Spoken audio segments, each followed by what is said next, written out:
Bismillah. Assalamualaikum warahmatullahi wabarakatuh. Alhamdulillah, pagi ini kembali Allah memperjumpakan kita. Kita lanjutkan kajian kita di kitab Tauhid, membenahi akidah, dan kita masuk pada bab tentang Tauhid Asma wa Sifat yang sudah kita kaji di 2 pertemuan pertama. Kita masih melanjutkan tentang Tauhid Asma wa Sifat, yakni dalam pokok bahasan penyimpangan dalam menggunakan nama-nama Allah, atau yang disebut dengan ilhad. Innal ladzina yulhiduna fi asma'i, orang-orang yang ilhad, yang menyimpang dalam menggunakan nama-namanya, maka kelak sayujzauna bima kanu yaqtarifun, dibalas oleh Allah nanti di azab yaumil akhir disebabkan karena perbuatannya. Salawat serta salam semoga terlimpahkan, tercurahkan kepada Nabi kita Rasulullah Muhammad sallallahu alaihi wasallam. Semoga tercurah kepada seluruh keluarga, sahabat, dan seluruh pengikutnya hingga yaumil akhir. Ada beberapa contoh atau macam orang-orang yang ilhad, yang menyimpang dari menggunakan nama-nama Allah. Yang pertama, orang-orang Arab jahiliyah menggunakan nama-nama Allah untuk nama berhala, hanya namanya disederhanakan. Dahulu di zaman jahiliyah, orang-orang Arab dari Quraisy ketika dia tawaf mengelilingi Ka'bah, disembah siapa dia? Berhala-berhala yang diletakkan di hadapannya, di atas Ka'bah, di dalam Ka'bah. Siapa nama berhalanya? Latta, Uzza, Hubal, Manat. Latta mereka ambil dari kata illah. Illah pakai huruf tak marbutoh. Illah. Jadi kalau diberhentikan illata, kalau diteruskan, kalau diberhentikan illah. Maka mereka menyebut Lata itu dari kata illah, seakan-akan Lata ini bagian dari Tuhan yang disembah. Uzza dari kata apa? Al-Aziz, yang maha perkasa. Al-Aziz, yang maha sempurna. Lalu disebutkan dengan Uzza, dan seterusnya. Maka orang-orang yang menyebut berhala-berhala dengan nama-nama yang nama itu diambil dari nama-nama Allah, ini termasuk ilhad. Bagaimana di zaman sekarang? Adakah penamaan berhala-berhala dengan nama-nama Allah? Secara langsung disembah berhala, disebut dengan nama-nama Allah yang disimpangkan, mungkin tidak ada. Mungkin tidak ada. Karena berhala-berhala, patung-patung yang disembah sekarang itu tidak menggunakan nama Allah, kecuali dari kaum Nasrani. Nanti disebutkan anaknya Tuhan, nanti disebutkan pula bapaknya Tuhan, Tuhan yang di surga, bapak yang di surga, dan seterusnya. Nanti bab yang kedua. Tetapi terkadang ada penamaan nama-nama Allah yang ditempatkan di suatu tempat yang kurang layak. Coba Bapak jalan di jalan raya Fatmawati, mulai dari persimpangan Fatmawati terus jalan sampai ke arah Panglima Polim. Pernah nih jalan sana Pak? Banyak toko karpet Pak. Apa nama-namanya Pak? Al-Aziz, Al-Hakim, Subhan Al-Malik. Cuman toko karpet. Subhanallah, disebut nama itu Pak. Pantaskah nama Allah diperdagangkan hanya untuk dagangan karpet? Coba perhatikan Pak, yang lewat sana. Sepanjang jalan raya Fatmawati, kanan dan kiri, dulu sedikit toko karpet, sekarang menjamur, mungkin puluhan toko karpet. Itu semua nama-namanya dengan nama Asmaul Husna, pakai huruf alif lam di depannya. Al-Malik, Ar-Rahman, Ar-Rahim, Al-Aziz, Al-Hakam, dan seterusnya Pak. Hanya toko karpet. tidak sampai disembah karpetnya, tapi menempatkan nama Allah tidak pada tempatnya. Ada lagi di beberapa daerah tertentu, Pak. Nama Allah, 99 nama Allah dipampang di sepanjang jalanan. Ada apa? Dipampang. Pantaskah? Ini sesuatu yang tidak layak. Nama Allah bukan untuk dipampang, ditempatkan di suatu tempat yang kemudian tidak dihormati di sana. Seakan-akan direndahkan nama Allah. Coba Bapak punya gelar, Pak. Misalkan Bapak punya gelar jenderal lah atau apalah. Lalu nama Bapak di sepanjang tempat dipajang namanya semua. Kira-kira gimana, Pak? Mbak sopan, siapa yang masang ini seperti ini? Kalau satu jalan, nama jalan oke lah sepanjang itu. Tapi ini sepanjang jalan, di tikungan, di ini ditempatkan. Dan ini ada, seakan-akan apa? Membudidayakan supaya orang menghafal Asmaul Husna. Boro-boro dibaca juga enggak, dilihat pun tidak. Maka ini salah satu penyimpangan ilhad dalam menggunakan nama-nama Allah. Yang kedua, menamakan Allah dengan nama yang tidak layak, dengan keagungannya, seperti orang-orang Nasrani. Yang di atas sana, yang di surga siapa, Pak? Tuhan Bapa. Jadi Allah disebut siapa, Pak? Bapa. Disebut Bapa. Kalau yang di buminya siapa? Yang disembah yang di bumi. Anak Tuhan, anak. Maka ini sebuah penyimpangan dan ini terjadi. Kalau di agama lain, Tuhan itu dianggap dewa-dewa. Meskipun dewa-dewa itu tidak diambil dari nama Allah, tapi mereka menyejajarkan dewa itu seakan-akan itulah Tuhan, itulah Allah. Ini pun penyimpangan yang tanpa disadari ketika umat Islam mengagungkan itu dan memuliakan itu, sama berupa penyimpangan-penyimpangan. Orang Nasrani sudah sangat jelas. Kemudian yang ketiga, mensifati Allah dengan kekurangan yang Allah menyucikan dirinya. Seperti orang Yahudi yang berkata, Allah itu pelit, Allah itu fakir, ghullat yada, Allah itu tangannya tergenggam. Maksudnya Allah itu miskin dan Allah itu pelit, bakhil. Na'udzubillah, summa na'udzubillah. Maka yang seperti ini adalah anggapan-anggapan yang sangat-sangat tidak benar dan tidak baik dalam mengagungkan pada Allah. Ketika Allah larang orang-orang Yahudi mencari nafkah di hari Sabtu, maka orang Yahudi mengatakan apa? Allah istirahat di hari Sabtu. Capek, udah cukup bekerjanya cukup 6 hari saja. Pas hari Sabtu, yaitu hari yang ke-7, istirahat. Ada istirahatnya, Pak. Padahal itu tujuan Allah adalah menguji orang Yahudi. Jangan mencari nafkah di hari Sabtu. Maka bagaimana kecurangannya orang-orang Yahudi di kala itu, sehingga dikutuk menjadi kera yang hina. Di hari Jum'ah dia pasang jaring. Hari Sabtu Allah istirahat, Allah libur, kami pun ikut istirahat. Tapi sengaja dipasang jaring. Ketika hari Sabtu ikan-ikan terkena jaring, hari Ahad baru diambil. Kenapa? Allah menguji mereka karena kedurhakaan mereka, ingkarnya kepada Allah. Tidak boleh mencari ikan melaut di hari Sabtu, tapi dari hari Ahad sampai Jumat silahkan. Ahad sampai Jumat silahkan. Maka apa yang terjadi? Qadarullah, sepanjang Ahad sampai Jumat, mereka yang berlayar ke laut mencari ikan, hasilnya nihil, sedikit didapatkan. Tapi giliran hari Sabtu yang mereka nggak boleh nyari nafkah, itu ikan sampai ke pantai berseliweran. Maka bagaimana caranya mereka supaya bisa mendapatkan ikan? Curang tadi, sepanjang pantai dipasang jaring, supaya nanti kalau ikan berseliweran di hari Sabtu ketangkap dengan jaring. Sementara dia tidak bekerja di hari Sabtu, memasang di hari Jumat. Diambil jaringnya kapan? Hari Ahad. Kerja nggak di hari Sabtu, Pak? Berarti ini caranya apa, Pak? Maksudnya, Pak?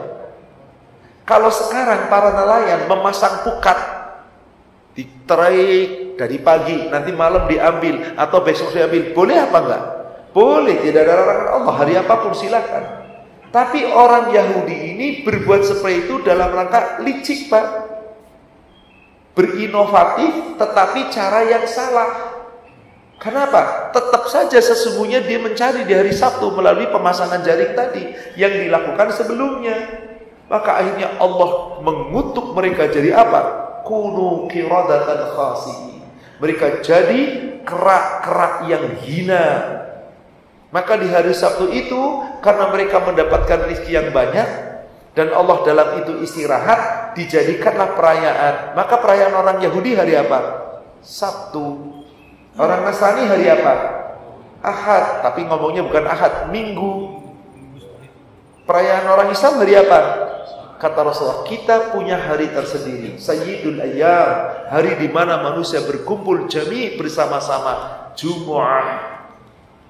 Hari Jumat. Maka Rasulullah SAW memberikan kepada kita melalui perintah Rabbnya hari Jumat sebagai hari berkumpul bersama-sama. Nah inilah, jadi ada orang-orang yang kemudian menganggap Allah itu bakhil, istirahat di hari Sabtu, padahal Allah tidak pernah lelah. Maka jika kita baca ayat kursi, bagaimana kata Allah? Allahu la ilaha illa huwal hayyul qayyum la ta'khudhuhu sinatun wala naum.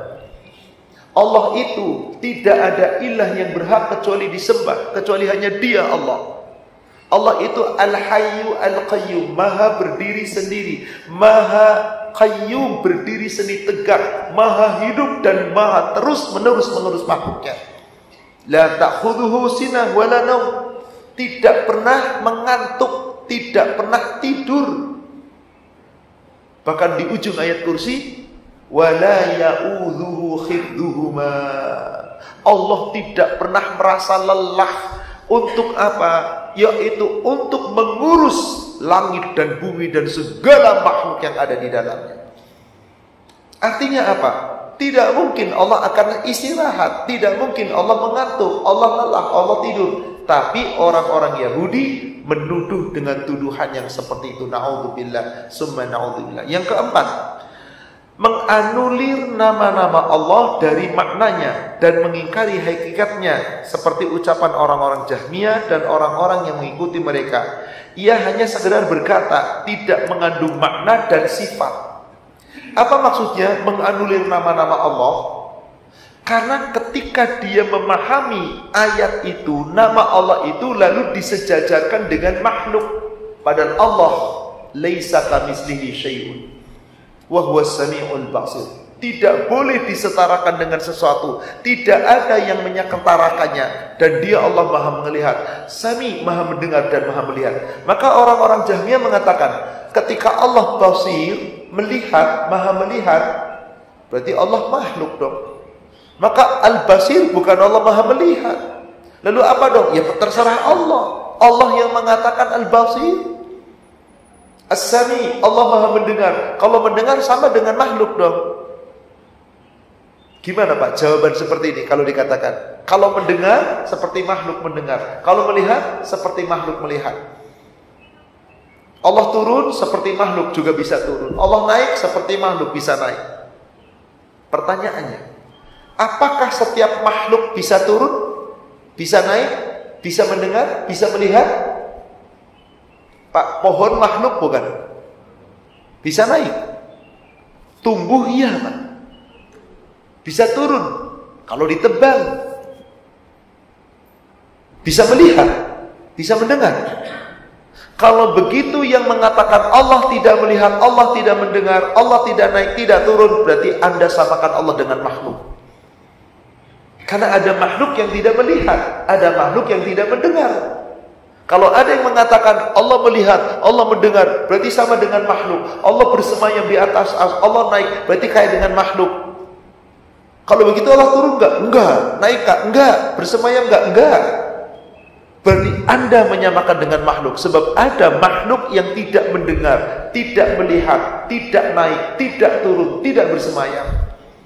Bukankah batu juga makhluk? Apakah batu bisa naik? Bisa turun? Ya kalau dinaikin sama manusia. Kalau diturunin oleh manusia. Bisa mendengar, bisa melihat. Maka ketika menafikan sifat-sifat Allah, dia telah menyimpang.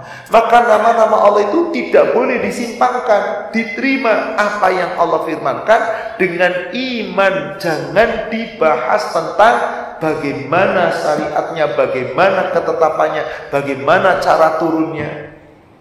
Banyak diperbincangkan Pak tentang ketika Allah turun ke langit dunia. Diperdebatkan dengan ilmu manusia. Contoh, ada hadis riwayat Imam Bukhari dan Muslim dari Abu Hurairah.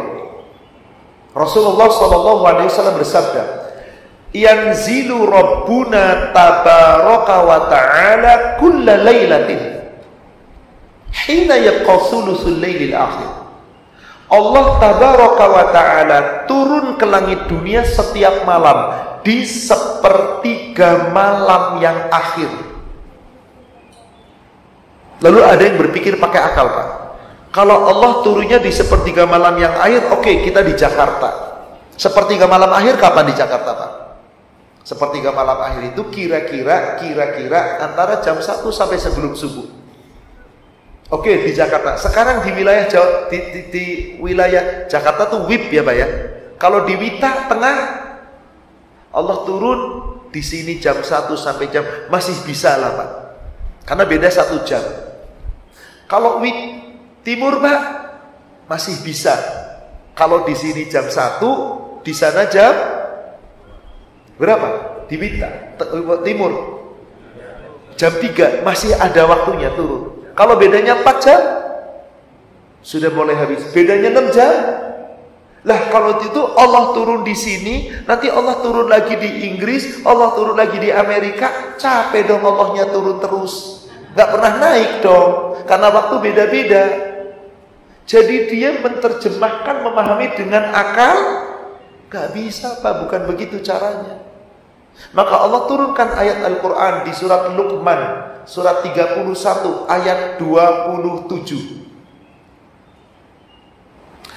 Lau annama fil ardi min syajaratin aqlam wal bahr yamudduhu min ba'dihi sab'ah abkhurim ma nafidat kalimatullah. Nih coba Pak, bayangkan ilmunya Allah. Kalau kita manusia hendak mengutik-ngutik ilmu Allah, membahas bagaimana turunnya Allah, itu ilmunya Allah, ilmu Anda nggak mampu. Andai kata kamu ingin mengetahui ilmunya Allah, andai kata di dunia itu semua pohon ditebang jadikan aklam, pena, alat tulis. Pak, kebayang nggak Pak, berapa pohon di dunia Pak? Tebang semua, jangan lagi ada hutan, gundulin semua, jadikan alat tulis. Tanpa ditebang alat tulis, sudah miliaran alat tulis dibuat manusia. Ini semua ditebang jadikan alat tulis. Wal bahr, tintanya apa Pak? Seluruh lautan kamu kuras jadi tinta. Ketika satu lautan gak cukup, yamudduhu min ba'dihi sab'ah, ditambah lagi dengan 7 lautan lagi. Jadi tintanya berapa lautan Pak? 8 lautan Pak. Tulis ilmu Allah, silahkan kamu kaji ilmu Allah. Abkhuri ma nafidat kalimat Allah. Nggak akan ada habis-habisnya kalimat Allah kamu tulis. Jadi ketika kita membahas asma wa sifat, nama-nama Allah dan sifat Allah, jangan pakai ini serata, pakai iman. Kalau Allah mendengar, Allah melihat, Allah naik, Allah turun, Allah bersemayam, sudah, jangan pakai logika. Sami'na, kayak apa cara mendengarnya Allah, terserah Allah. Kayak apa melihatnya Allah, terserah Allah. Kayak apa turunnya Allah, terserah Allah, jangan dipikirin. Turun sepertiga, tiap negara beda-beda sepertiganya. Berarti Allah sibuk di langit terus. Enggak, kapan Allah bersemayamnya, kapan Allah naiknya. Waktu berbeda-beda, akal kita nggak nyampe Pak. Ini adalah peringatan Allah bahwa ketika Allah turun, Allah menyaksikan kita. Cara menyaksikannya, melihatnya, jangan dibahas. Wallahu a'lam Demikian kajian kita pada pagi hari ini.